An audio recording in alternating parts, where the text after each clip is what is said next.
Welcome to Life Happens, where Texans come to protect their legacy and prepare for the second half of life. Join your host, attorney Kim Hegwood of Your Legacy Legal Care, and our weekly guest as we navigate the challenges that emerge as life happens. Now here's your host, Kim Hegwood. Good morning and welcome to Life Happens with me, Kim Hegwood, and our very special guest today is Sharon Powell. Good morning. Good morning.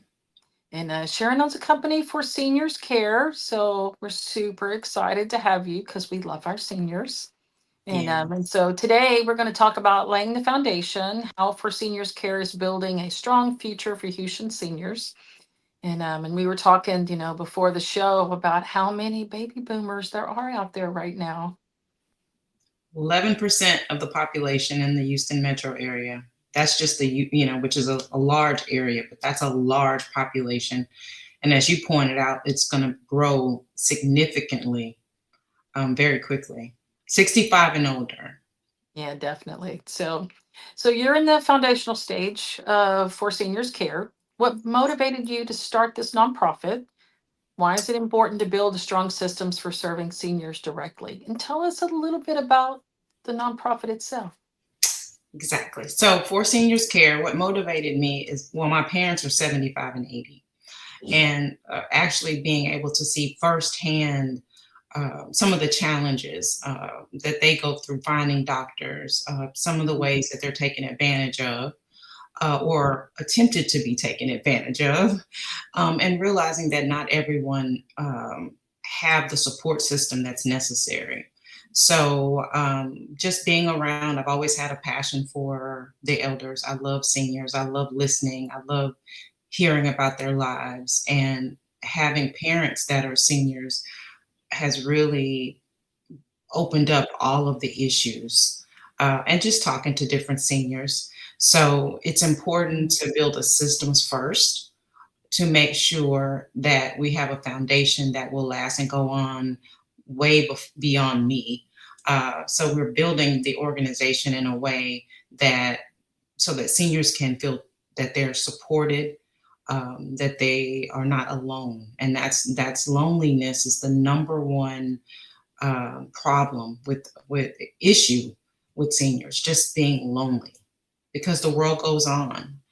Even their children have to go to work. So being able to support them is important for the organization. I spend a lot of time with my grandkids right now because I know there's going to come a time where I won't see them for a while. Mhm. Their lives are busy. They're, Mhm. oldest one's teenager, they're Mhm. going to be heading off to college or whatever, Mhm. laid down the road. So you got to spend time with them. And so for sure.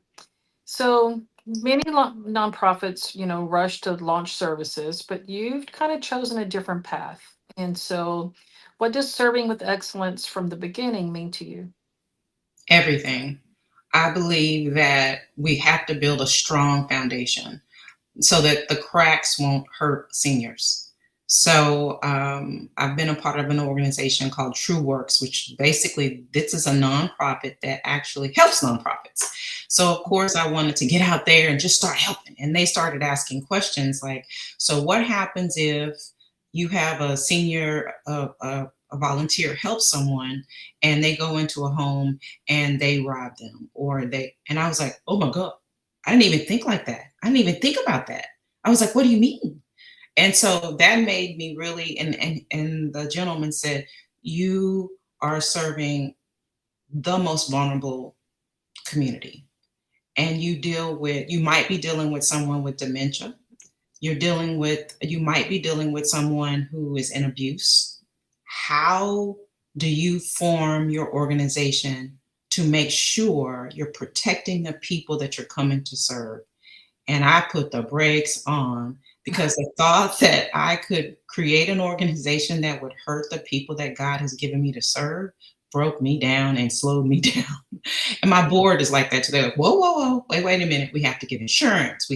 So now we created a two-part system. So no senior will be seen alone. So we will have two people go for home visits together as a checks and balance. And you mentioned earlier about when if you have adopt a senior and you're helping a senior, all of their needs are different. right? So even creating a committee of seniors, of women that are anywhere, women and men that are over 65, some up to 75 and 80, to tell us what should our programs look like? What do you think you would enjoy? And getting that committee together to help us form programs for their peers.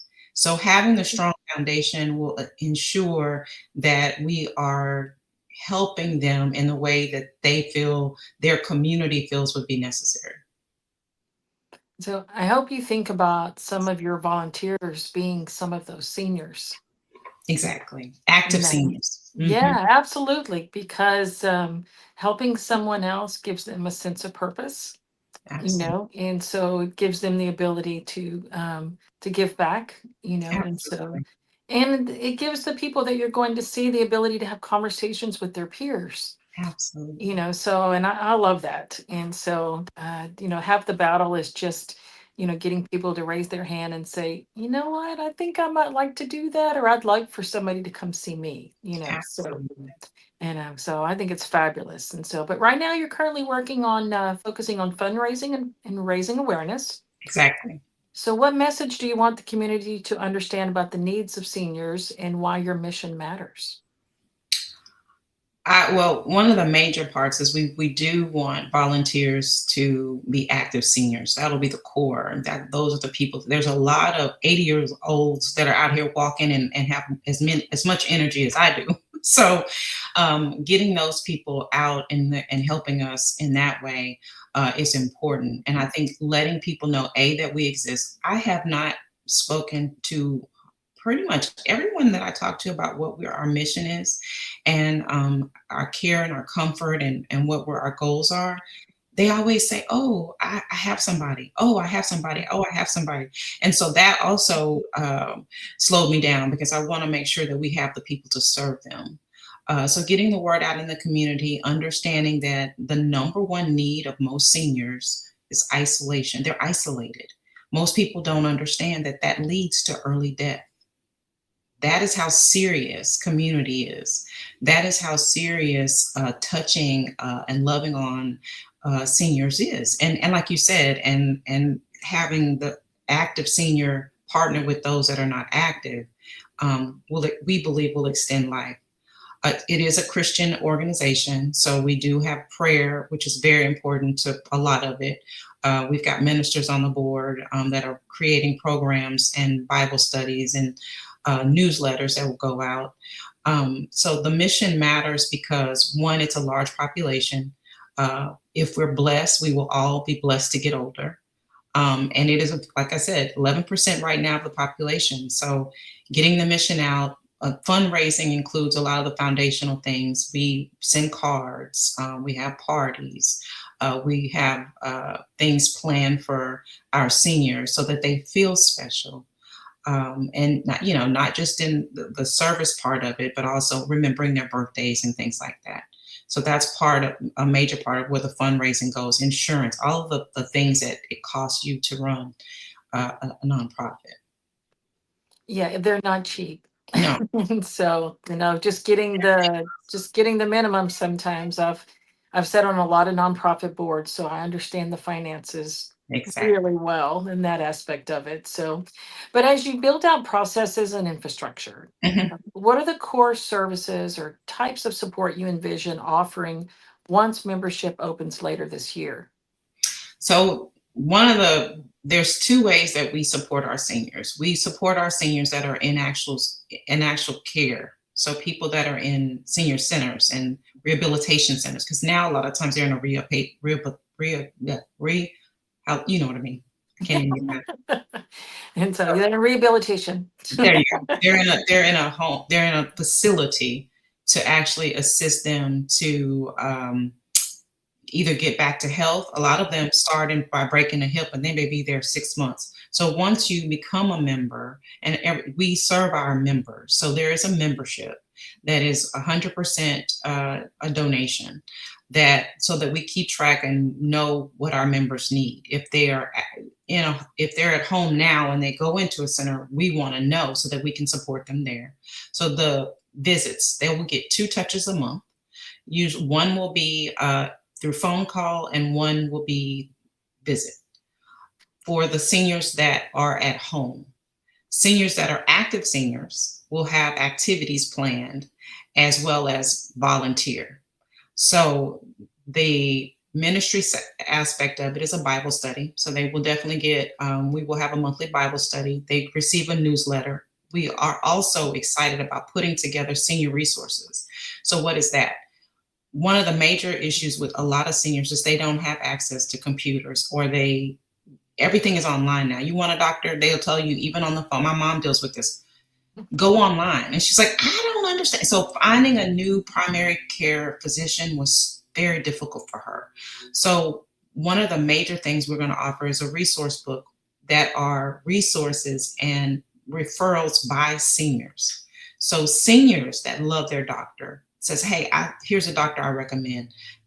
Dentist, car people, hair stylists, all of these type of people in one resource book. So it's going to be seniors that actually refer them.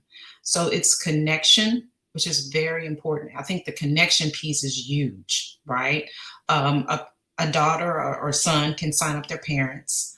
And so that they're getting that connection and we form a unity. So making sure that if they are in a facility that you know that someone's going to go see them at least twice a month. They're going to have contact with somebody at least twice a month while you're running your life. That's a major issue people don't realize, is that they'll put their family member in a center and then that's it. They may not see them again. It is a very real thing. Very real. So if your parent or your loved one or your aunt or your uncle is a 4Senior Care member, then you will know that at least twice a month someone is checking in on them. Yeah, that's huge, because I couldn't imagine. My mom is 80 right now, Sharon, and she is one of those that still, she substitute teaches, she works at the library, she's still running around, just trying to keep, stay out of trouble, Mhm. so, and but she is one of those active seniors, because we push her to, to keep moving, keep doing stuff. And so I love starting it. a nonprofit is both challenging and rewarding. Okay, so what has surprised you most during the early phase of building 4Seniors Care?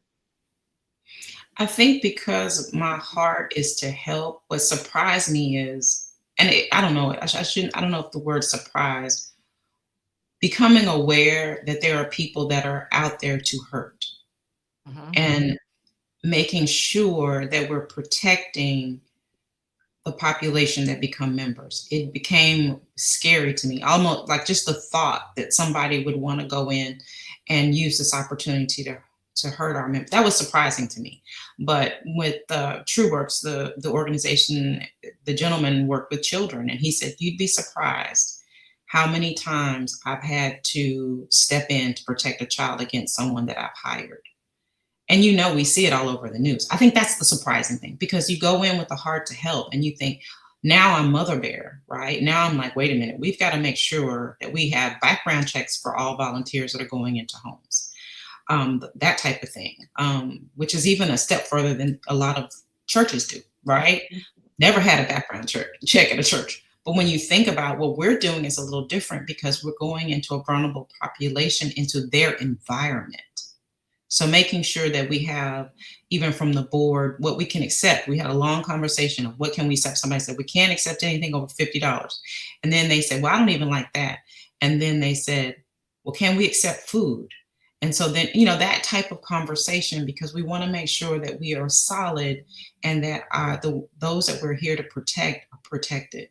They're not taken advantage of. So that was having to think from that angle was something I wasn't really prepared for. In my mind, everybody loves their grandmother and they love older people, and then having that conversation going, "Ooh, wait a minute, you mean there could be people that come in to hurt them?" Well, we've got to make sure that we do everything. So it's that piece of it that has slowed us down and pushed out signing up members to the last quarter of the year. So what you need to keep in mind is elder abuse is on the rise. It's Mhm. rampant. People trying to talk seniors out of money, just the astronomical things that I've had clients that have endured, Mhm. has it surprises you to no end with some people, and then it makes you angry. It does. That somebody could take advantage of somebody, in such an innocent stage in their life. It And does. so you always have to watch out for them. But I will tell you, the most background check I had was Yeah. through Catholic Charities back in the Really? day. Really? Girl, they made me do psychological testing. Oh, And so I was like, are you gonna take me after I finish this? And she started laughing.